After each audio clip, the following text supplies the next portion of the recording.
মালদার রাজনীতিতে আসতে চলেছে বড় সড়ো চমক। আগামী 17 জানুয়ারি মালদায় আসছেন প্রধানমন্ত্রী নরেন্দ্র মোদী। এই সভাকে ঘিরে ইতিমধ্যেই তৎপর বিজেপি নেতৃত্ব ও কর্মীরা।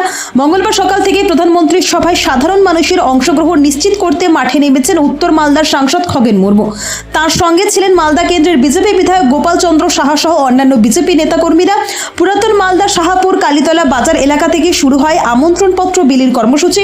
সাধারণ পথ চলতি মানুষ থেকে শুরু করে ব্যবসায়ীদের দোকানে দোকানে গিয়ে হাতে তুলে দেওয়া হয় প্রধানমন্ত্রীর সভার আমন্ত্রণপত্র। বিজেপি নেতৃত্বদের দাবি, এই সংকল্প সভায় লক্ষাধিক মানুষের উপস্থিতি ঘটবে। দলীয় সূত্রে জানা যাচ্ছে, এই সভাকে ঘিরে মালদা জেলা জুড়ে ব্যাপক প্রস্তুতি চলছে। সব মিলিয়ে প্রধানমন্ত্রীর মালদা সফরকে কেন্দ্র করে রাজ্যের রাজনৈতিক ময়দান আরো উত্তপ্ত হতে চলেছে। 17 জানুয়ারির এই সভা মালদার রাজনীতিতে কতটা প্রভাব ফেলবে সেদিকেই এখন তাকিয়ে গোটা জেলা। মালদা থেকে হরেন চৌধুরীর রিপোর্ট, বাংলার কথা। আগামী 17 জানুয়ারি শনিবার মোদীজির জনসভায় দলে দলে যোগ দিন।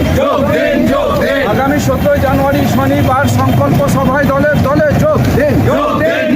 সকাল থেকে আমাদের এই শাহাপুর কালীতলা বাজার থেকে আমরা শুরু করেছি আমাদের দেশের প্রধানমন্ত্রী নরেন্দ্র মোদীজি আমাদের যে ঐতিহাসিক জনসভা আমাদের বাইপাসের পাশে, শাহাপুর বাইপাসের পাশে আগামী 17 জানুয়ারি শনিবার দিন বেলা 1টার সময় যে ঐতিহাসিক জনসভা হবে, সেই জনসভায় আমাদের দেশের প্রধানমন্ত্রী নরেন্দ্র মোদীজি পশ্চিমবঙ্গের মালদা জেলা সহ পশ্চিমবঙ্গের সমস্ত মানুষের উদ্দেশ্যে তিনি সেদিন সম্বোধন জানাবেন। তো আমরা সেদিনকার যে ঐতিহাসিক যে পরিবর্তন সংকল্প সভা, এই সভায় যাতে সমস্ত মানুষ যান এবং আমাদের দেশের প্রধানমন্ত্রী নরেন্দ্র মোদীজি, যাকে এক নামে এক ডাকে সবাই চেনেন, তো সবাই যাতে সেদিন উপস্থিত থাকেন, তার জন্য আমরা আমন্ত্রণপত্র সবার কাছে আমরা সবার বাড়ি বাড়ি গিয়ে এবং দোকানে দোকানে গিয়ে মানুষকে আমরা পথ চলতি সমস্ত মানুষকে আমরা এই পত্র বিলি করছি, আমরা সমস্ত মানুষের কাছে পৌঁছে দিচ্ছি।